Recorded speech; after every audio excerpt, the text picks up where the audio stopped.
na warm ang pag-welcome. Salamat daw sa food. Very busog daw sila at nag-enjoy. So, praise God na kahit papano naging blessing po tayo. Amen. So, please pray for our missionaries. Okay? So, di tayo magtagal, please. Let's have our Bible reading. So, as usual, magtayo po tayo. Hebrews 1, 1 and 2. Hebrews chapter 1, verse 1 and 2. Of course, pasalamat tayo kay Ma'am Joy, no? Na siyang nakaano sa ating ulam talaga. Okay? Alright, Hebrews chapter 1, verse 1 and 2. Let's read these two verses. Hebrews chapter 1, verse 1 and 2. Okay, let's read all together, please. Go! God, who at sundry times and in diverse manners spake in time past unto the fathers by the prophets, hath in these last days spoken unto us by his Son, whom he hath appointed heir of all things, by whom also he made the worlds. Amen. Let's pray po. Lord, salamat this afternoon, allowing us makabalik po kami dito sa church. Salamat, Lord, sa mga blessing, fellowship with the brethren, and again, maka-fellowship kami in thy word. It's my prayer, Father, na mag-learn kami ngayong hapon, bigyan nyo kami ng open heart and open mind. And help us, Lord, na willing kaming matuto ngayon. We ask that the Holy Spirit will guide us and will teach us.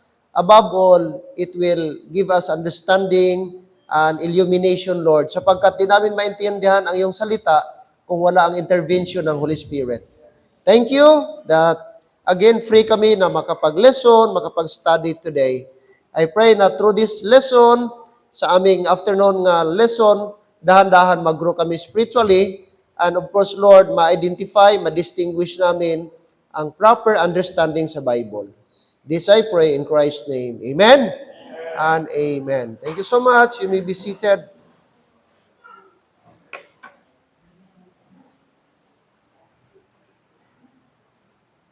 Like I mentioned and promised, like last Sunday, we're going to discuss and we're going to talk the 4 kinds of gospel. Okay? At isa-isahin po natin ito. At medyo mahaba po ng isang gospel. Medyo mahaba po ito na lecture. But anyway, kahit mahaba, mas maganda na maintindihan natin. Kaysa magmadali tayo tapos hindi natin masyadong maintindihan. Alright? Now, according po sa verse chapter 5, 2 Corinthians, wherefore henceforth know we no man after the flesh, ye though we have known Christ after the flesh, yet now henceforth know we him no more. Now, take note, sabi niya, okay, know we no man after the flesh, and ye though we have known Christ after the flesh, yet now henceforth know we him no more. Okay.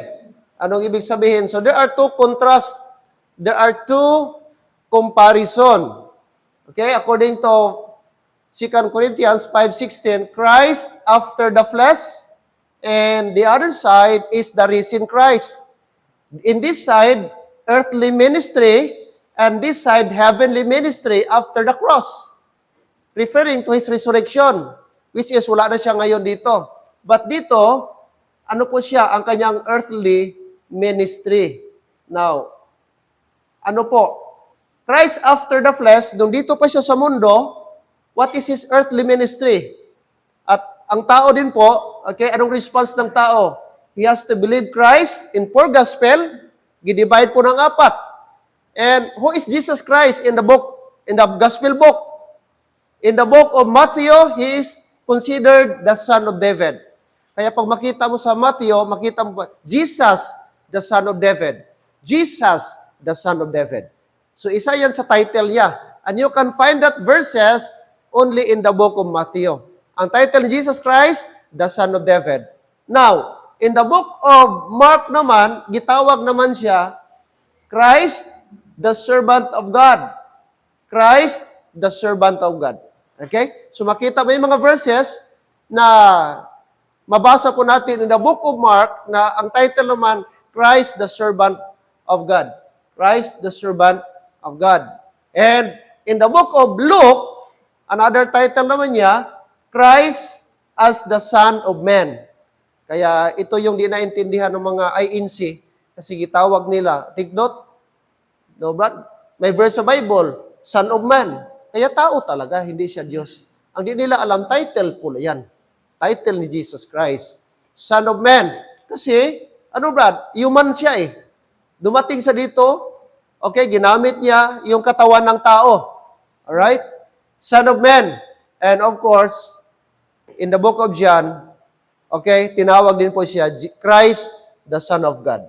The Son of God. So, iba-iba po yung kanyang pagkatawag, title, in the earthly ministry and in the book of the Gospel, which is Matthew, Mark, Luke, and John, or tinawag Synoptic Gospel, Synoptic Book.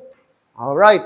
Now, dito naman, sa risen Christ, heavenly, kanina, earthly. Diyan ba tayo? So, ayaw, basundan ninyo para maintindihan natin. Dito naman sa heavenly, ano ang response ng tao? They have to believing in Christ in His finished redemptive work. Okay. So, iba na ang dito ni Jesus Christ, ang kanyang function. After sa cross, after na-resurrect si Jesus Christ, let's read Romans chapter 1, verse 1 to 4. According to Romans chapter 1. Romans chapter 1. Romans chapter number 1. Verses 1 to 4. Verses 1 to 4.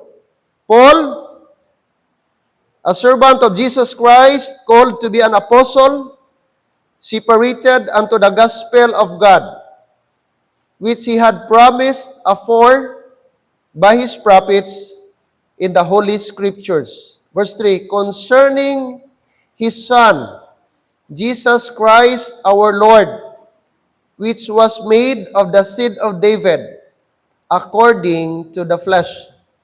Verse 4, and declared to be the Son of God with power, according to the Spirit of holiness, by the resurrection from the dead. So dito po, gipakilala ni Paul kung sino siya. He is the servant of Jesus Christ. He was an apostle. Ano pa? He was separated unto the gospel of God. Okay. And then, gisabi niya sa verse number 2 na mayroon na pong promise ang Diyos. Okay? Before pa. By His prophets in the Holy Scripture. Nakaprophesy na po concerning His Son, Jesus Christ. Ano po dapat mangyari? Na mayroon pong ginatawag the seed of David na maging flesh, according to the flesh.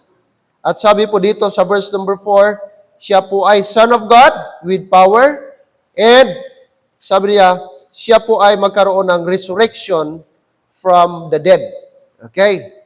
Which is also, okay, nakita natin ang gospel. Look at verse number 16. Anong gawin ng mga tao? Verse 16, sabi ni Paul, for I am not ashamed of the gospel of Christ, for it is the power of God unto salvation to everyone that believeth, to the Jew first, and also to the Greek. So dito po, ang response ng tao sa gospel, ano ang dapat nilang gawin, is simply just to believe. Amen? The finished work, the redemptive work of Jesus Christ. That's the only thing na response ng tao because we are now in the grace. And of course, in 1 Corinthians, familiar na tayo dyan, which is the gospel, the death, the burial, and the resurrection of the Lord Jesus Christ. So, redemptive believing in Christ, sa heavenly ministry ni Christ, wala na siya ngayon, wala na siya gahiling, wala na ga-preaching. Okay? Ang ating gawin ngayon is to believe His finished work. His finished work. Okay. Now, ang ating scriptural text kanina is Hebrews 1.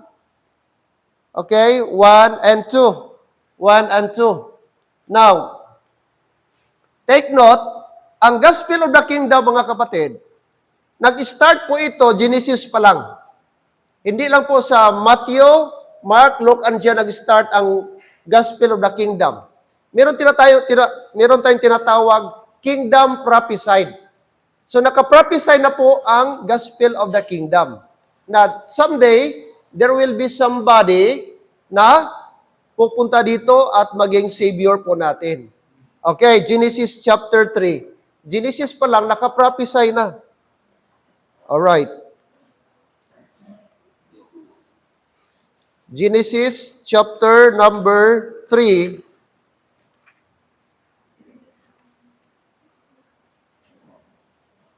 Look at verse 15.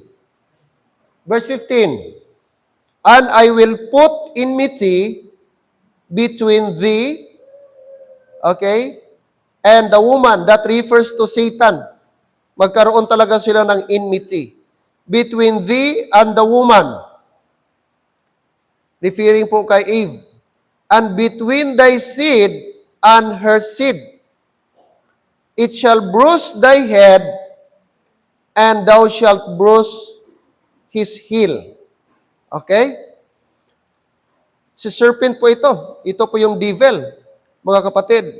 No, sa una pa lang, andyan na si Satan, gusto niya nang pigilan ang magiging Savior.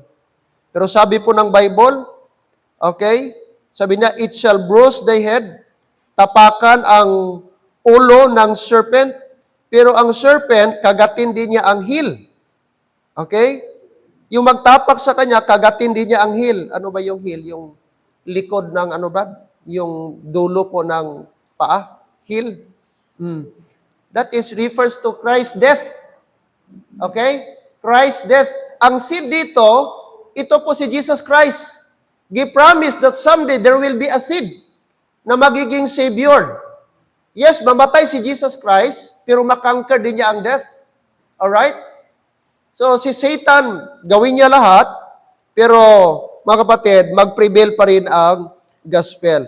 So, dito po, nakaprophesy na po that someday there will be a seed of the woman. And that refers to the Lord Jesus Christ. Kaya, long before, sabi nga, the kingdom has been promised before the world began.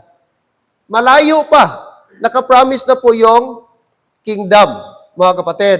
Now, meron tayo tinatawag kingdom prophesied. Then, pangalawa, kingdom promise. And that is literal na kingdom, Davidic. So, ma-establish po niyan.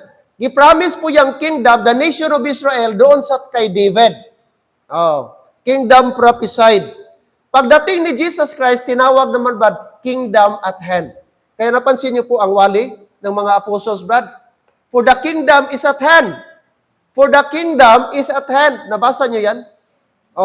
Kasi coming na ang kingdom is at hand na during sa time ni Jesus Christ is at hand. Kumbaga, abot kamay. Kaso lang, pagdating sa gospel, na-postpone. Malapit na sana, kaso na-postpone, pumasok yung mystery, the mystery gospel o mystery. Okay? Mystery. So, pumasok na po yung grace period.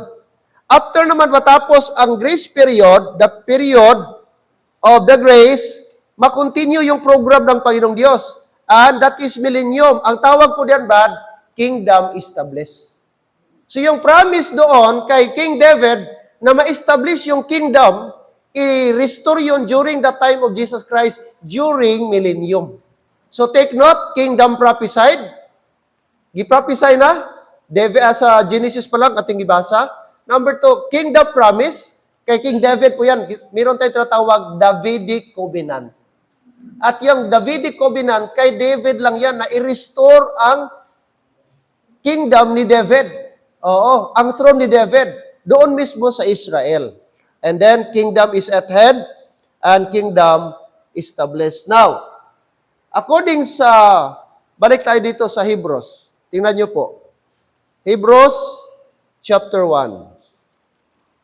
Okay, Hebrews, ating binasa kanina. Verse 1, God, who at sundry times, okay, sundry times means different times, sundry times, and in diverse manners, sa ibang paraan, iba't ibang paraan, diverse manners, spake in time past, and to the fathers, take note, by the prophets. So, na-mention po doon, nakipag-usap ang Diyos, okay, sa iba't ibang panahon at sa iba't ibang paraan, okay, sa mga tatay, mga ninuno, at mga propeta. At sabi niya, verse 2, hath in these last days spoken unto us by His Son. So, isa-isahin po natin. Yan. Now, dito, directly Himself, God spoke directly to individuals. Dito pa lang na porsyon, nakipag-usap na ang Diyos. Ang kaibahan, dito directly. Kanino? Number 1, kay Adam. Walang spokesman. Direct si Lord nakipag-communicate kay Adam. Walang mediator. Amen? Sa creation, nung nagkasala si Adan, hinanap siya, Adam, Adam, where art thou? Nung nagkasala si Eve, anong tanong niya? Anong tanong ni Lord kay Eve? Oh? Anong sabi niya sa Genesis? Kinain mo ba yung prutas? Oh. So, tinanong niya personal. So, dito po, direct, nakipag-usap ang Panginoong Diyos. Next person, kinausap directly, binigyan instruction, Noah. Noah. So, wala pang prophets noon. So, si Lord directly nakipag-communicate. Talagang audible, hindi dreams, hindi vision, talagang parang ganito tayo mag-usap ngayon na talagang literal. Marinig nila ang tinig ng Panginoon. Directly yun. Okay? And of course, Abraham. Kung basahin mo rin po, Abraham, get thee out of thy kindred, out of thy country. Diba? Abraham, offer thy son, thine only son, Isaac. Directly din po yun. Directly nakipag-usap si Lord, mga kapatid. And of course, okay, kay Abraham, meron siyang tinatawag Abrahamic covenant. Ano ang covenant? Promise. Yung talagang promise niya, intended lang. Kay Abraham lang, kaya tinawag Abrahamic covenant. Ano ang i-promise niya? Alright? Sige po. Okay, palakihan natin. Okay, ito. Ano ang Abrahamic covenant? Land. Gipromisahan siya, I will give thee this land. Bibigyan siya ng malawak na lupain. At itong land, mga kapatid, literally, Brad, hindi ni spiritual na lupa na symbolic, dili. Talagang ang Israel, kanang gi-claim ngayon na Palestine, iyon na yun, gi-promise ng Panginoong Diyos. Ano pa? Seed. And thy seed is like the stars in heaven. Sabi ng Panginoon, promise niya. Kung mabilang mo, sa dream niya, kung mabilang mo ang bituin sa langit, ganun kadami ang iyong magiging lahi. Kung ano kadami ang sun, sa seashore, ganun kadami ang inyong lahi. So, gipromisyahan siya. Tapos, ano pa? Basahin mo, Brad, chapter 12, Genesis, great nation. Great nation na ang Israel. As we all know, ang father sa Israelite is sino? Abraham. Siya po ang origin. Diyan po i-establish, mga kapatid. Hindi lang po kay Jacob. Kay Abraham, mga kapatid, doon na po gi-promise ng Panginoong Diyos. And you know what? Ma-consider natin ngayon, napakaliit na bansa in terms of area, pero great nation, Israel. Hello, amen? Basahin mo, mag-study ka about Israel. Maliit lang. Sabi nga, Ma'am Joy, malaki pa ang Mindanao. Ganun. Ano mo ang land area? Malaki pa ang Mindanao.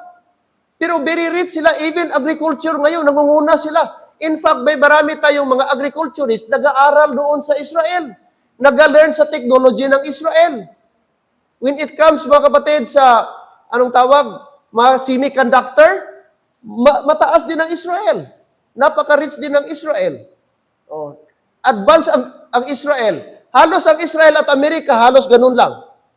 Ganun katindi. Maliit na bansa, pero consider silang superpower. Bakit? Kasi gi-promise ni Lord na magiging great nation sila. Magiging great nation. Thousands of years ago pa ito, pero mga kapatid, makita mo ngayon kung paano si Lord mag-keep sa kanyang promise. And that is what we call Abrahamic covenant. Abrahamic covenant. Ano pa? Land, seed, great nation, and of course, everlasting covenant. Everlasting. Meron ka talagang promisa o covenant si Lord, like I said, kay Abraham lang. Wala sa ibang mga prophets, wala sa ibang kay Abraham lang. So, Abrahamic covenant. So, dito po, like I said, directly, God spoke directly to individuals. So, pili lang po yan, pili lang. Okay, next. Next, by the prophets. Look at verse number 2. Verse 1. God, who at sundry times and in diverse manners speak in time past unto thy fathers. Unto thy fathers. By the prophets. O, sino itong makonsider natin mga prophets? Sino yung mga prophets? Moses, Judges, and David. Oh. So, kasama siya dyan sa by the prophets unto thy fathers. So, meron naman tayo tinatawag the Davidic covenant. At ano po yan? Covenant na yan. Ito yung tinatawag kingdom. At ito, nation of Israel ito. Okay? Ito yung gipromise ni Lord na i-establish niya someday. I-re-establish niya. Okay? Yung naputol na kingdom ni King David, i-re-establish niya. So, yan na promise para sa Israel, di yan para sa atin. Kaya di man tayo Israelite, hindi tayo kasama dyan sa promise na yan. Kay David yan at mga prophets. The nation, take note, it is only intended for the nation of Israel. Okay. Israel. Third, mga kapatid, ano ito? Okay. Ito yung tinatawag by His Son. Verse number 2. Okay. Nakipag-usap si Lord. Okay. Si God directly in diverse manners through fathers and prophets. Verse 2, hath in these last days is spoken unto us by His Son. So ito naman, by His Son. Who is that? Of course, Jesus Christ. Okay? Jesus Christ. No. Siya man, ang ginamit naman niya dito is si Jesus Christ. Let's read Matthew 4:17. Matthew chapter 4, verse number 17. Matthew 4, verse number 17.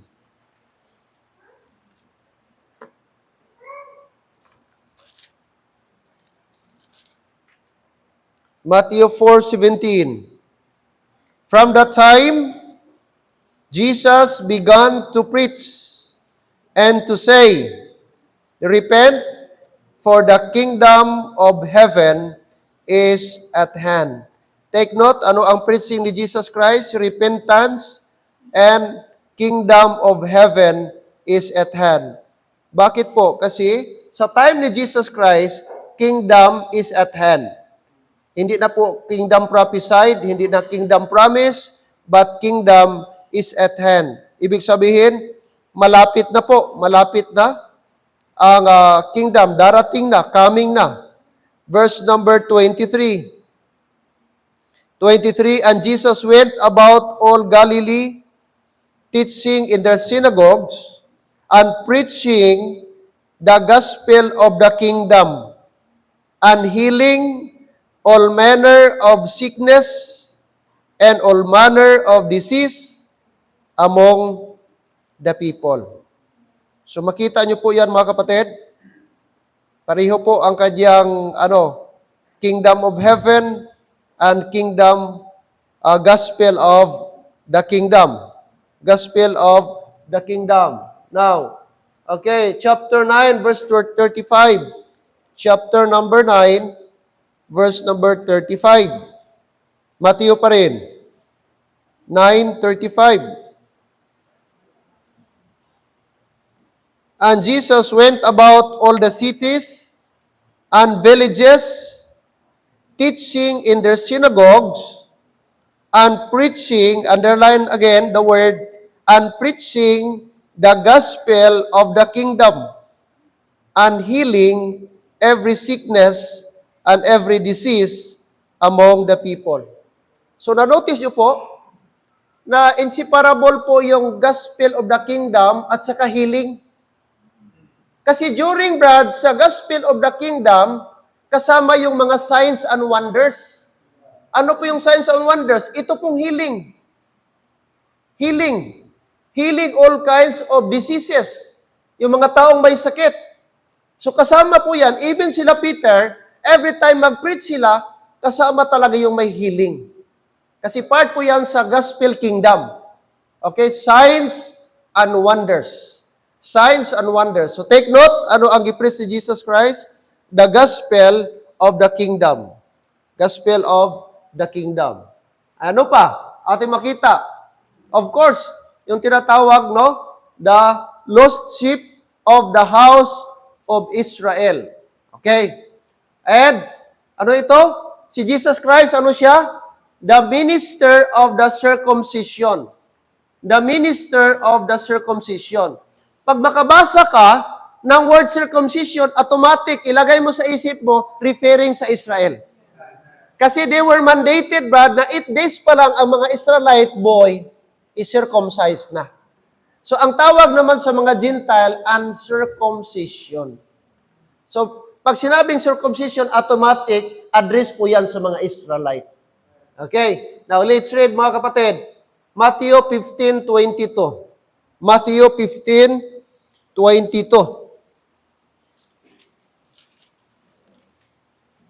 15 verse 22.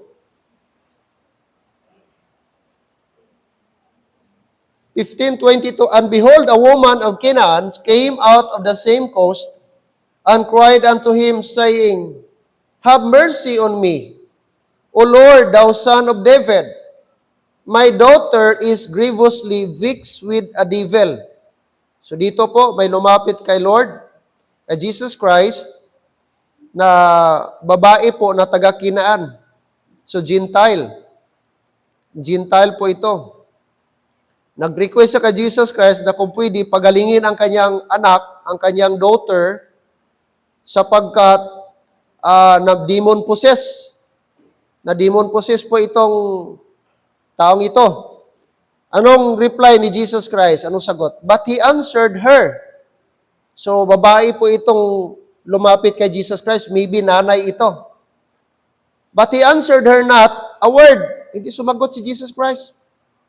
And his disciples came, besought him, saying, Send her away, for she crieth after us. So gusto ng mga disciples na pauwiin na siya. Gitabog nila. Send her away. Nung nakita ni Jesus Christ, anong sagot niya? But he answered and said, I am not sent, but unto the lost sheep of the house of Israel. So bakit hindi gi-entertain ni Jesus Christ kung makita natin parang unfair kung sa human side natin? Pero sabi ng Bible, hindi daw pinadala si Jesus, okay, sa ibang mga lahi, ibang tao, but sabi niya, but unto the lost sheep of the house of Israel. Meaning, ang ministry ni Jesus Christ mainly umiikot lang sa mga Israelite. No, sa mga Israelite lang ba? Dito gani, nagahingi na tulungan siya, gidecline niya. Kasi hindi ako pinadala, but to the lost sheep of Israel, which is the nation of Israel, the people of Israel. Hindi natin malaman ba kung anong dahilan, pero sabi ng Bible, yun po. No? So, lost sheep of Israel. Romans 15 verse number 8. Romans 15 verse number 8. Ito po sa time ni Paul. Anong sabi ni Paul?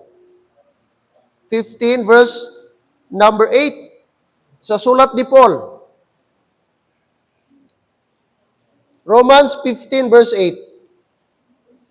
Let's read please. Ready, go. Now I see that Jesus Christ was a minister of the circumcision for the truth of God to confirm the promise made unto the fathers. Underline the word minister of the circumcision. So ang title ni Jesus Christ, ang tawag niya, ang kanyang ministry, ano Brad? Minister of the circumcision. Kaya di mo pwedeng sabihin na si Jesus Christ, all people gi-entertain niya. all people, ang preaching niya para sa lahat ng mga tao. Mali po yung pagkaintindi. Kasi maliwanag sa Bible na si Jesus Christ sa kanyang earthly ministry, but focus lang siya sa mga Hudyo. Kasi tinawag din siya na minister of circumcision.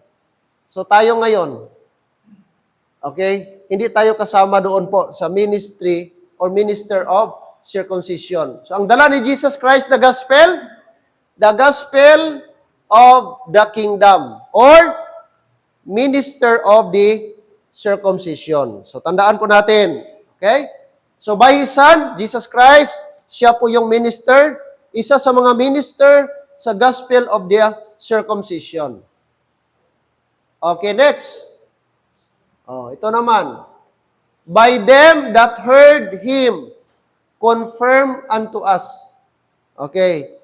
Anong sabi dito sa ating text? Confirm unto us. Sino naman ito? By them that heard Him. Nag-refer naman ito sa 12 apostles. So take note, pareho sila ng gospel kay Jesus Christ. Hello? Napansin niyo po, pansinin niyo, pareho po sila ng gospel. Ang 12 apostles at si Jesus Christ, hindi po magkaiba ang kanilang ministry. Pareho po sila ng ministry. Okay? The 12 apostles. Nakita po natin yan sa book of Matthew. And then, basahin natin ang 2 Corinthians 12:12. Okay? So, pareho pa rin sila. Lost sheep of Israel. The lost sheep of Israel. Okay? Ang mga 12 apostles. 12 apostles.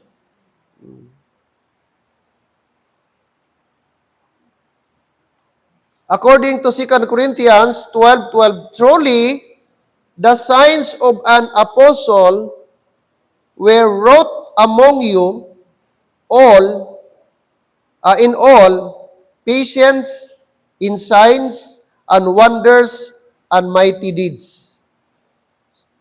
Binanggit ni Paul dito na ang mga apostle, which is referring sa 12, meron silang mga signs, meron silang mga and wonders, and mighty deeds. Mighty deeds, may mga miracle sila. Nag-perform sila ng mga miracle. Alright, the gospel of the kingdom. So again, let's read Galatians chapter 2, verse 7. Galatians chapter 2, next lang, sa unahan lang. Galatians chapter 2, verse 7 to 9.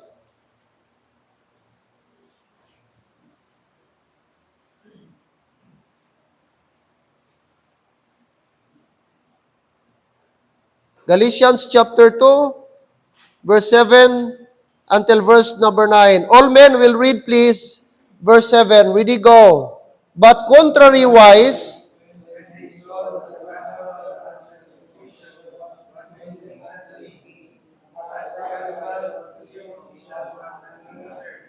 for he that wrought effectually in Peter to the apostleship of the circumcision, the same was mighty in me toward the Gentiles.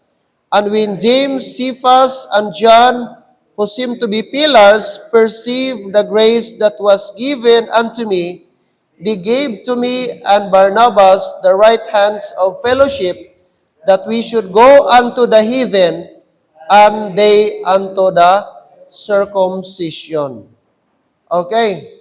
Now, dito po, mapansin po natin, there are two kinds of gospel. Napansin niyo po? Two kinds of gospel. In verse number 7, but contrariwise, when they saw that the gospel of the uncircumcision was committed unto me. Who is that? Paul. Anong gospel ang gicommit sa kanya? Gipasa? The gospel of uncircumcision. Okay. Now, while kay Peter, ano? As the gospel of the circumcision was unto, to whom? Peter. So take note, hindi pareho ang gospel ni Peter at saka gospel ni Paul. Amen ba?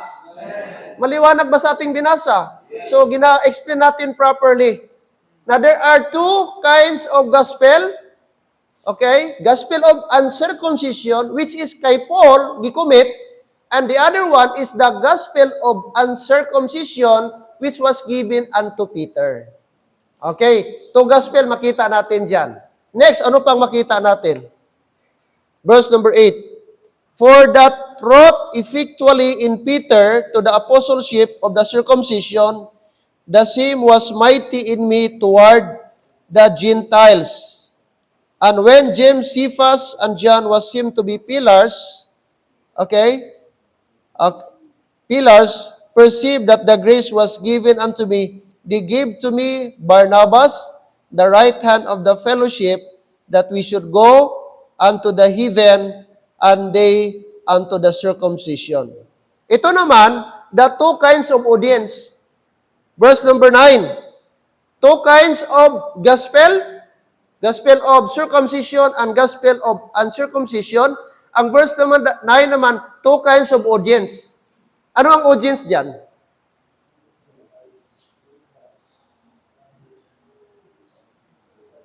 Okay.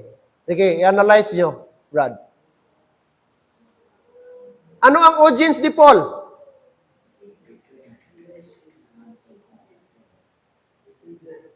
Ha?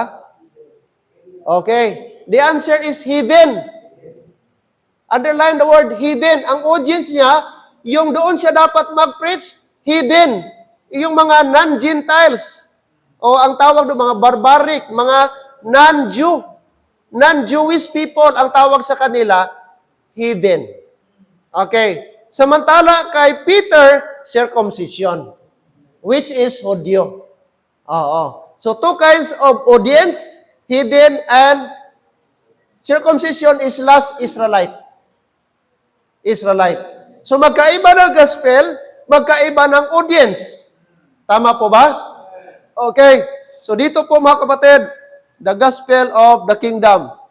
Meaning, sila Peter and some apostles, ang tawag sa kanila din, apostles to the circumcision. Apostles to the circumcisions. Meaning, mga Israelite, mga Hudyo ang audience nila. Oh, wala sila nagpunta sa mga kapatid, sa mga non-Jewish people. Same sila kay Jesus Christ. Saan sila dapat ang ilang ministry? To the house of Israel or to the lost sheep of the house of Israel. So, iba ang kanilang audience at magkaiba po, mga kapatid, also ang kanila pong gospel. Ang kanilang gospel. Alright. That's why, sinabi dito, by them that heard him, confirm unto us. Sino po yung unto us? Mga apostol. Mga apostol. So, kanina, makita natin, si Lord nakipag-usap directly sa mga tao. Meron siya. And then, nakipag-usap din siya dito po sa mga prophets. Tapos dito naman, kay Jesus Christ at 12 apostles. Okay. Next, dito na. Dito naman. And ito yung special na apostle na hindi nabilong sa 12. Hello, take note. Para pa ta? Now, take note, si Paul hindi siya gi-replace kay Judas. Klaro ba?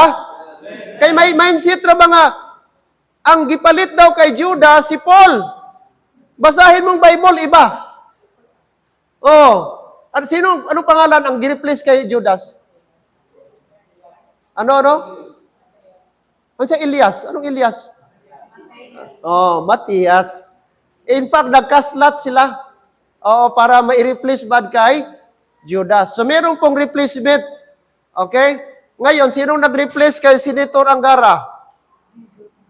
Kaya wala naman siya, kay DepEd naman siya ngayon. Siya naman ang pumalit kay BP Sara na maging DepEd Secretary. So, nakulang na. Kaya ang ating ang Senator 12 to 24 po yan. 12 po yan. Hatiin nila sa 12, mag-eleksyon. Kaya hindi pwede sila, Brad, magpa-elect, sabay sila.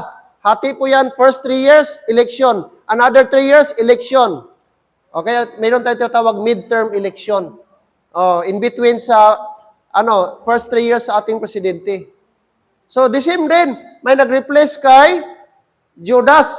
Pero take note hindi si Apostle Paul. Iba po. Now, dito po, by Apostle Paul, mystery revealed to Paul. Okay? Dito po, gi-revealed ang mystery. Sabi ng Bible, before the world began was hid. Before the world began. Hindi gi-reveal until kay Paul lang. Dito lang po gi-reveal ang mystery, mga kapatid. Let's read Galatians 1, Galatians chapter 1. Galatians chapter 1. Galatians chapter 1.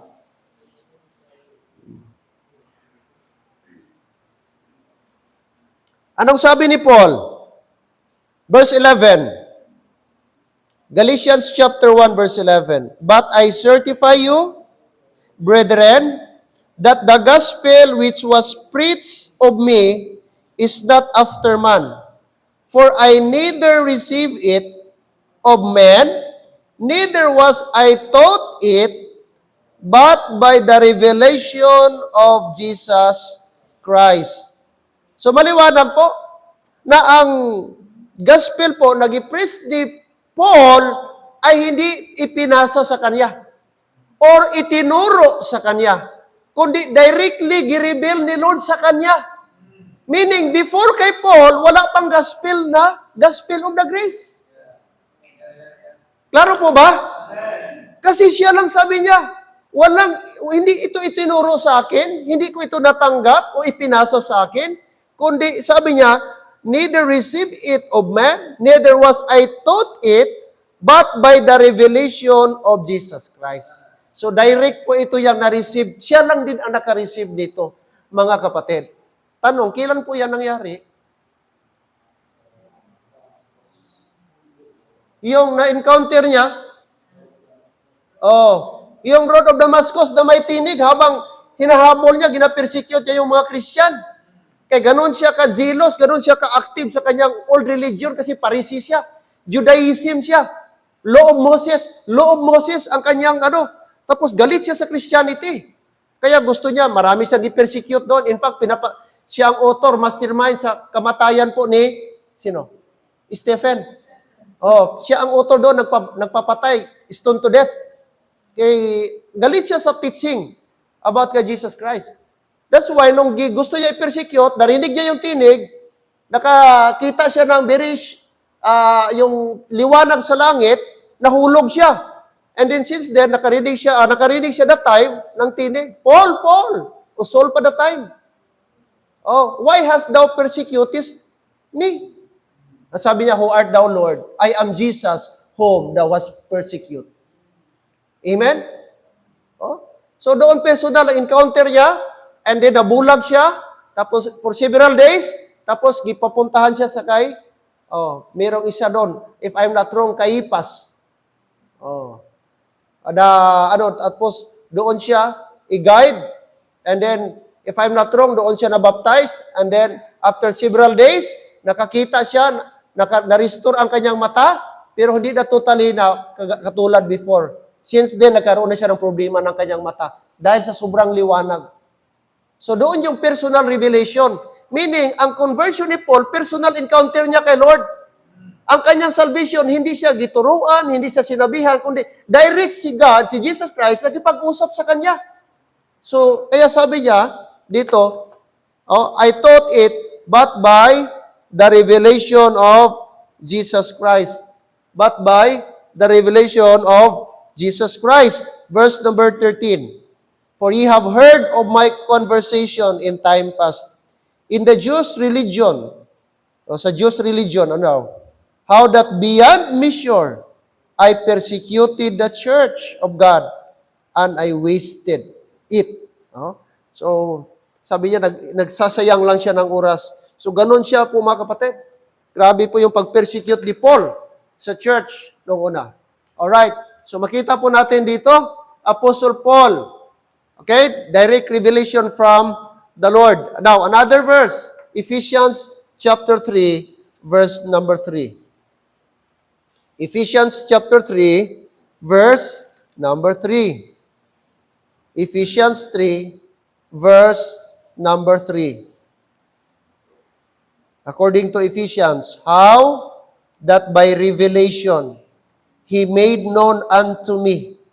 Take note the word, the mystery, as I wrote afore in few words. So gigamit ni Paul ang word mystery. Kanino lang gireveal sa kanya?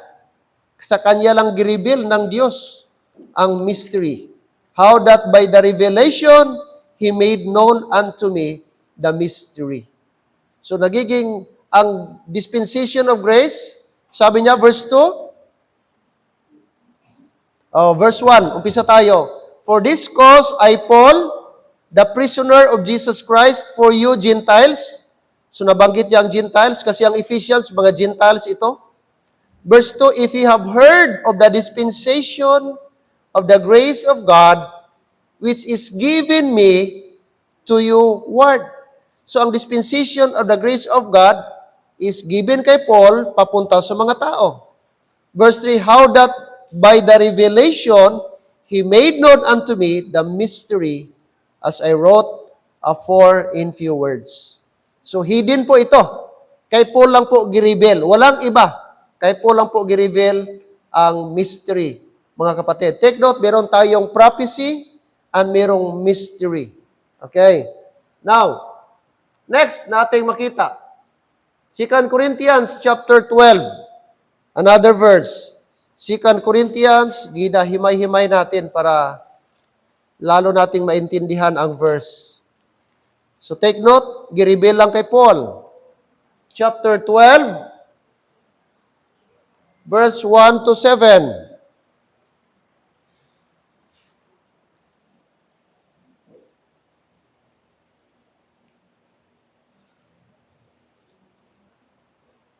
Verse 1, it is not expedient for me, doubtless to glory.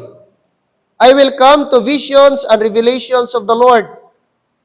I knew a man in Christ. Sabi niya, nakilala daw niya, I knew a man in Christ above 14 years ago. So, gimension ni Paul, na-meet niya si Jesus Christ 14 years ago. Whether in the body, I cannot tell. Or whether out of the body, I cannot tell. God knoweth, such as one caught up to the third heaven. So si Paul, naka-experience siya ng third heaven. Third heaven. And I knew such a man, whether in the body or out of the body, I cannot tell. Di niya ma-describe. About sa kanyang experience, God knoweth, Diyos lang nakakaalam. How that he was caught up into paradise. So siya daw, nakarating siya sa paradise.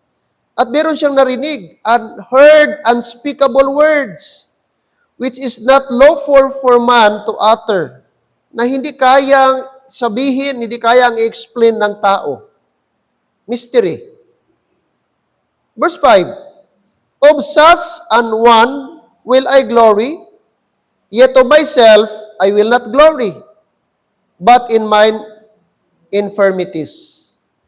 For though I would desire to glory, gusto man niyang mag-boast, itaas yung sarili niya, sabi niya, I shall not be a fool, for well I say the truth, but now I forbear, lest any man should think of me above that which he seeth me to be, or that he heareth of me.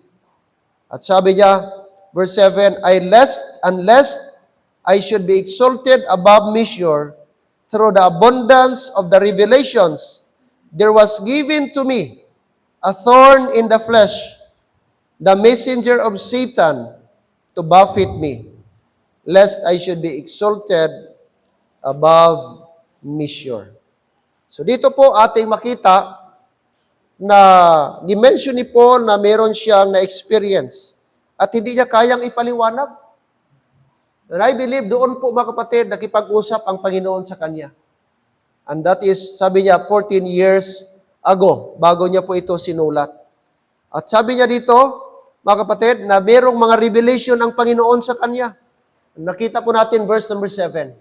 So, gireveal kay Paul gireveal kay Paul, mga kapatid. And that is the gospel. Alright.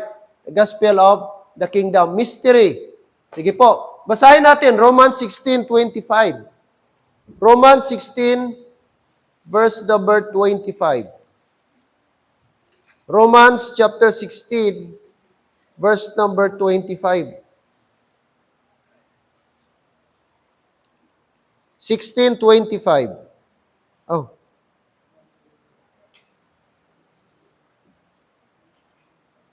$24 lang.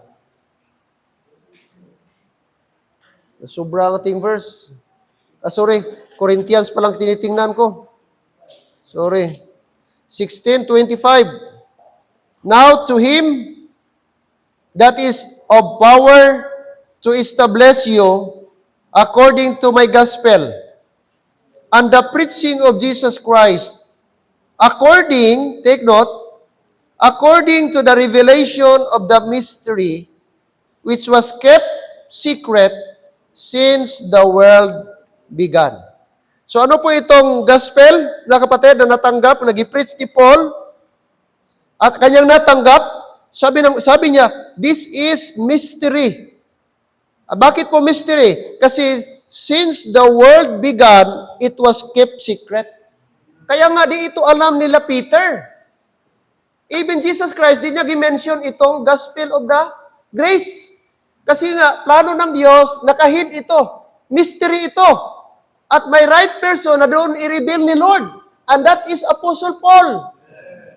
Kaya nga, nung nag-mention si Jesus Christ, na mamamatay siya, galit si Peter. Lord, bakit ka mamamatay?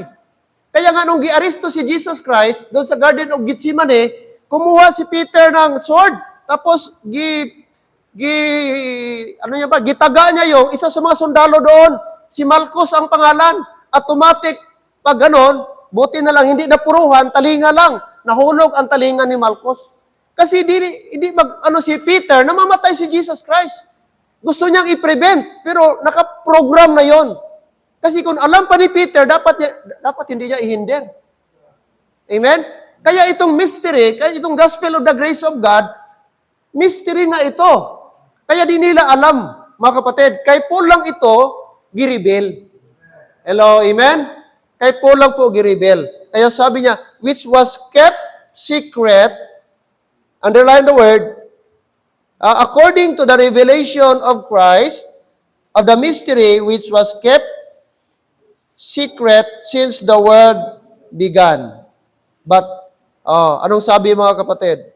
Okay. But now is made manifest by the scriptures of the prophets according to the commandment of the everlasting God made known to all nations for the obedience of faith. Pero sa time ni Paul, gi-reveal na po, gi-manifest na, mga kapatid. Okay, yung mga prophecy na sa time pa ng mga prophets, ngayon, na-reveal na po sa time ni Paul. Alright, so keep secret since the world began. Another verse, 1 Corinthians chapter 2, verse 7. Sige, basahin natin lahat. Amen? O, di tayo tinamad. Ano mo yan, pastor? Kadami mang verse dyan. Uy, kadami mayang verse, pastor. Di ba isa na lang yung ano? Mas maganda, isa-isahin natin. Amen? Para maano natin. Okay. So, 1 Corinthians chapter 2, verse 7. 1 Corinthians chapter 2, verse 7. 1 Corinthians chapter 2, verse 7. But we speak the wisdom of God in a mystery, even the hidden wisdom, which was God ordained, take note, which was God ordained before the world unto our glory. So again, ginamit ni Paul ang word mystery. Ang word mystery, di mo ito makita sa 12 apostles. Di mo ito mabasa ba nagagamit silang word mystery? Apostle Paul lang. Kasi nga doon gi-reveal sa kanyang mystery. Doon niya nalaman ano ang mystery. Kaya dito po ba kapatid? At sabi niya itong mystery, sabi niya, which was God ordained before the world. unto our glory. So, nakahid po ito, mga kapatid. Okay. Another verse pa. Ephesians 1:9. Ephesians chapter 1, verse number 9. Ephesians chapter 1, verse number 9. Ephesians 1, verse 9. Read. Having made known unto us the mystery of His will, according to His good pleasure, which He hath purposed in Himself. Alright. Again, having made known unto us the mystery. Chapter 3, verse number 3. Chapter 3, verse number 3. How that by revelation He made known unto me the mystery, as I wrote in few words. Alright? So makita po natin dyan, yung word unto me. Personal. So ang mystery, gireveal lang, binigay lang kay Paul, hindi sa iba. Kaya ginamit niya dito, made known unto me. Made known unto me. Kaya hindi po yan giproclaim ng mga apostles. And look at verse number 9. Verse 9. Sabi niya, verse 9, and to make all men see what is the fellowship of the mystery, which was from the beginning of the world, hath been hid in God, who created all things by Jesus Christ. So ano ito? Nakahid ito. Nakatago since from the beginning. Sabi ng Bible, which from the beginning of the world hath been hid in God. Hindi gireveal sa time ni Adam. Hello? Hindi gireveal sa time ni David. Hindi gireveal sa time ni Noah, kay Moses, but kay Paul lang gireveal. No? So, mag-question tayo, Pastor, bakit kaya? Bakit si Paul lang? Brad, pag mag-rapture na, doon na natin magtanong. Bakit si Paul? Hindi natin ma-question si Lord. Kung bakit si Paul ang gipili niya, Brad, na doon i-reveal sa kanya ang mystery, which is the gospel of the grace of God. Oo. Ang atin lang, at least alam natin na ang mystery i-reveal kay Paul, the gospel of the grace of God. Last verse, o meron pang last two, Colossians chapter 1. Colossians chapter 1. Oh. Maganda ito, magkaroon tayo ng background, no? Idea, mga kapatid, kung ano po ang the gospel. Okay? 1:26. Chapter 1, verse 26. Chapter 1, verse number 26.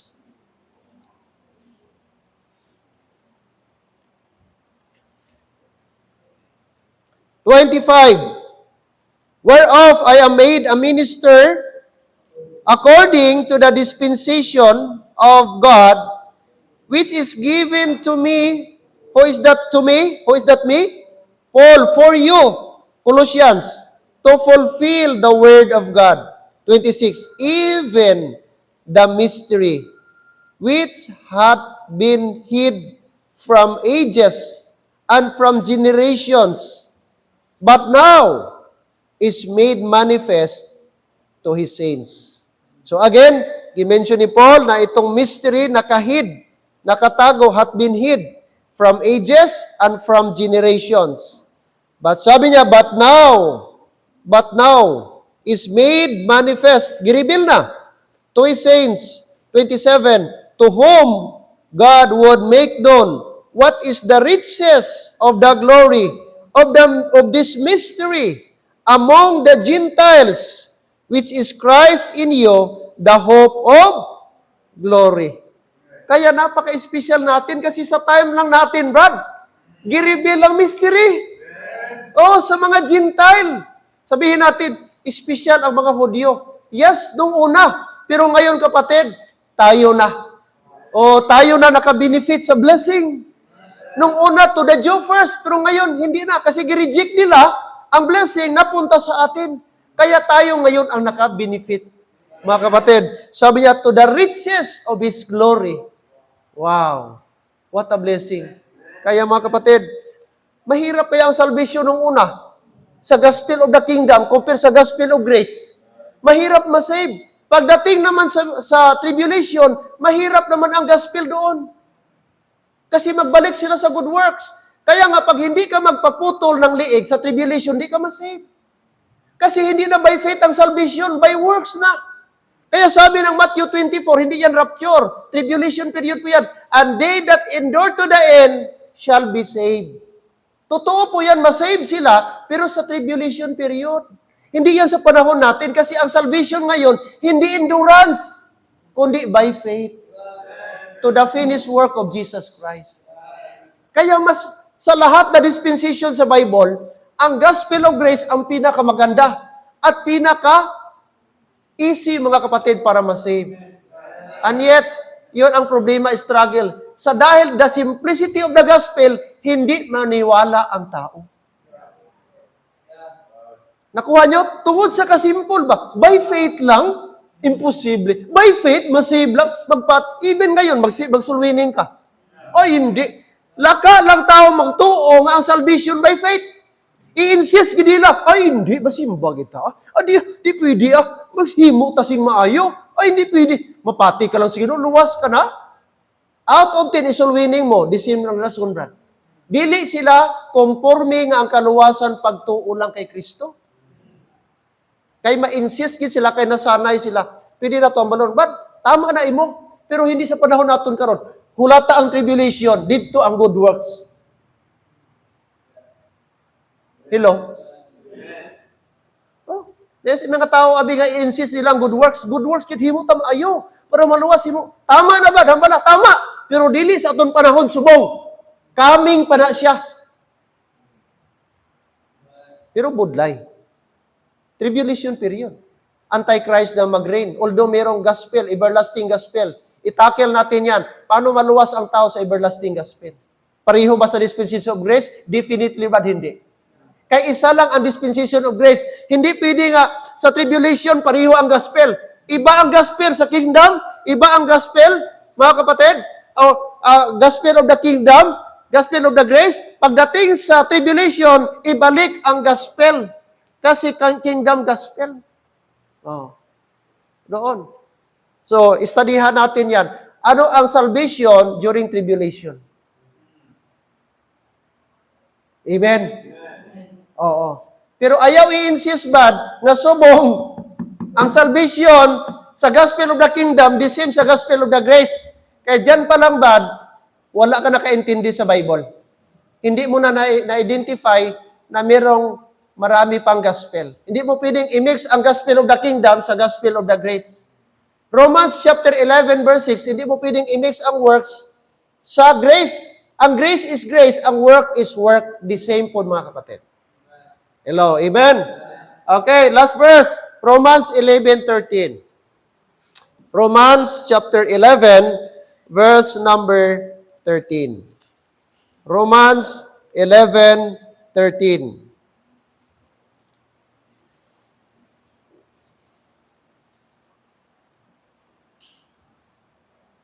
Romans 11, verse 13. Let's read, please. Verse 13, ready, go. For I speak to you, Gentiles, inasmuch as I am the apostle of the Gentiles, I magnify mine office. Underline the word, I am the apostle of the Gentiles. Take note, si Paul, Brad, hindi siya apostle sa gospel of the kingdom. Ha? Iba ang kanyang apostleship. Siya lang ang only apostle na gisugo papuntang Gentiles. Ang 12 apostles, sila ang apostles intended din sa gospel of the kingdom, which is Hudyo. So magkaiba po sila. Kanina na-notice natin ba? To gospel of the circumcision, Peter, and gospel of the uncircumcision, Paul. Pastor, di ba sila pwedeng maganon-ganon? Hindi pwede. Wala ka makita sa verse na si Paul nag-preach ngayon ng gospel of circumcision, tapos si Peter nag-preach ng gospel of the uncircumcision. Hindi. Wala silang nag-swap-swap. Kung ano ang gospel gibigay sa kanila, yun ang kanilang gipreach. Nakuha natin? So maliwanag, magkaiba po sila ng office, mga kapatid. Alright? So, the gospel of the grace of God, walang iba, and apostle to, are you listening? Gentiles who? Apostle Paul. So, special. Kaya ngayon, makinig church, mostly sa ating teachings ngayon, na applicable direct sa atin ng mga message, is the writing of Apostle Paul. Why? Because he is the apostle to the Gentiles. Oh. Kaya yung applicable sa atin, Romans to Philemon, yun ang mga practical na mga direct na command sa atin. Romans to Philemon. Kasi ang Matthew, Mark, Luke dyan, focus lang sa mga Israelite. Mga Hudyo po yan. Isa sa mga verse, I will give you example, which is common sa atin. Na na-miss ano natin ba, nung di pa tayo nag-adapt ng rightly dividing. Matthew 6:33. Common. But seek ye first, Gospel of grace ba, Brad? Kingdom. Kasi Israel yan. Na kung unahon nila ang kingdom, i-bless sila. Kung unahon sa mga Hudyo yun, unahon nila ang mga priests, ang mga Levites, i-bless sila ni Lord. Unahon nila ang temple, i-bless sila ni Lord. I-provide ni Lord lahat ng needs nila.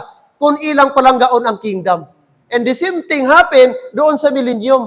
Kung i-anuhon nila ang kingdom, unahin nila, maano sila sa kingdom, ma-covered sila. Kaya nga, nung una, very common talaga, no? Kitang lahat, basta Matthew 6:33, familiar tayo, kingdom, but sige pas, unaha ang Ginoo. Pero mga kapatid, Hudyo palang sinabihan yan. Ang promise ng Matthew 6:33, Hudyo, Israel, hindi yan para sa atin. Ang atin, Philippians 4:19. Anong Philippians 4:19? But by God shall supply all your need according to His what? Riches in glory through Christ, by Christ Jesus. Yun yung atin. Yun yung equivalent, Brad, sa Matthew 6:33. Kaya para yan sa atin. Okay? So take note, ang 12 apostles, Brad, hindi sila nagpunta sa Gentiles. Wala. Israel lang sila focus. Kaya si Paul, tingnan nyo po, ilang missionary journey si Paul? Basahin mo, ilang missionary, that's sa likod. Sa mga Bible natin, makita mo yung mapa, kung meron kayong mga Bible. Apat. Tapos, bawat missionary journey, iba-iba yung lugar pinuntahan niya. Kaya nakarating siya sa Greece, nakarating pa siya sa Turkey, nakarating siya sa Rome. Ang Rome, saan yan? Europe. Siya lang ang apostol, nakapunta sa Europe. Kaya mali yung teaching na si Peter daw, ang first pope. Paano naging pope? Ngaway kay kabot sa Roma. Sa Israel lang, di ba? Tingnan nyo sa mga CFD. Tingnan nyo ba dyan sa mga CFD ng mga, sa term pa sa iban, mga tambalos-los. Kung sino si Pope ang unang papa. Si Peter ang unang papa sa Katoliko. Paano naging unang papa? Una, may ugangan. Basahin mo sa Bible, may ugangan si Peter. Giayo ni Jesus Christ, na trangkaso. Tapos meron silang teaching, the doctrine of celibacy. Ano yan? Yung di magkasawa ang Pope, ang mga pari. Tapos, mag-contradict. Si Peter may ugangan. Tapos, doctrine of celibacy. Doon pa lang, wala na. Tagilid na. Pangalawa, si Peter never naka-reach ng Rome. Kasi ang requirements para ma-pope ka, makapunta ka ng Rome. Vatican. Papati pa kung ba nakapunta Rome, si Apostle Paul, kaya may Romans. Hello, amen? Kaya mag-study tayo ng Bible. Hindi na tayo magpitok-pitok pa. Ganun-ganon. Hello, amen? Mag-study ta. Para na at least alam natin na may iba-ibang gospel. Tapos si Akyos anong tawag ng liberty? Laing doctrine. Naglain na gid, nagliso na gid utok nila. Naglain na gid ang utok nila. Tapos kanang mga taga-liberty, kabati ako comment, no? Mga dali maidoy. Kapati man sila sa pastor nila nga mali ang doktrina. Grabe Akyos nila. Mga membro man gapaidoy man. Bisan mali ang teaching gahunghungo. Mga kapatid, Ginoo na lang kabalo. But I tell you, bad, way tanang idoy dire. Truth ang ato dire. Praise God, nakita nato ng truth. Amen? Oo, kung maidoy mata, let it be, basta kay truth. Di kay gasunod-sunod lang ta. Kadamo dito sa ila, gasunod-sunod lang, kay nagharalin itong mga adult, yung people man, nga way man inalumong sa Bible, way man nalis, upod-upod man, lain na doktrina, drita, ay, di na ta maghalita diya. Oh, pamangko ta, Brad, bisan, kila ka gospel, siguro, isa lang, pareho lang yan. Gasunod-sunod.